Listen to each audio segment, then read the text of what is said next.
hadisa vidimo da čovjek, kao što je navedeno u hadisu, može sa da zikri Allah, da veliča Allah sa riječima Allahu Ekber, la ilaha illallah, subhanallah, alhamdulillah i dalje, tako da ne navodimo još zikrove koji imaju, ali morate da znate jednu stvar.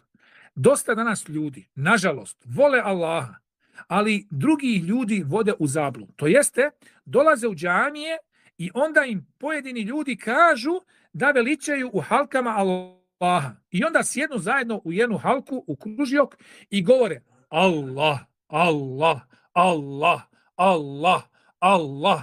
I tako, i govore hu, hu, hu. Znači, ovo ponašanje, to nije navedeno za vrijeme poslanika sallam, da je učio poslan sallam, niti ashabi, niti iko od pravih prethodnika selefa, znači oni koji su slijedili Kur'an i sunnet.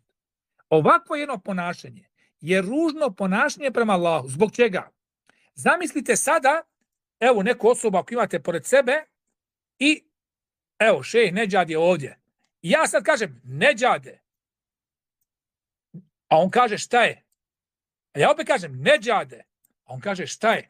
Ja opet kažem Nedžade, Nedžade, Nedžade, Nedžade, Nedžade. Znači to ponašanje moje prema Nedžadu je jako bezobrazno. Zamislite da kažete ocu, da mu kažeš babo, babo, babo, pa treći put već bi te prolio čašom vodem. Ili da materi kažeš mati, mati, mati, 3 puta. Nakon 4 puta žena bi ti bacila, što kaže, tepsiju na tebe. Zamislite sada, čovjek dolazi i kaže Allah.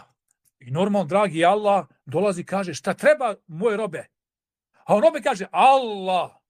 Dragi Allah opet kaže šta je? A on kaže opet Allah. I zamislite kako je to ponašanje i ti izazivaš Allah. Samo zoveš to Allah, Allah. I šta da radi Allah sa tobom?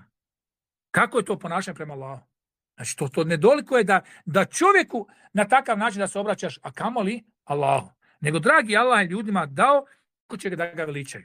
Subhanallah, alhamdulillah, Allahu ekber, učenje Kur'ana. Wa qala alladhina laula yukallimuna Allahu aw ta'tina aya. Znači lagano zikr da uživaš, a ne na takav način i kao što znamo šta se sve dešava po pojedinim mjestima. Znači to je obavezno da se upozori na tako, jer to je loše ponašanje prema Allahu.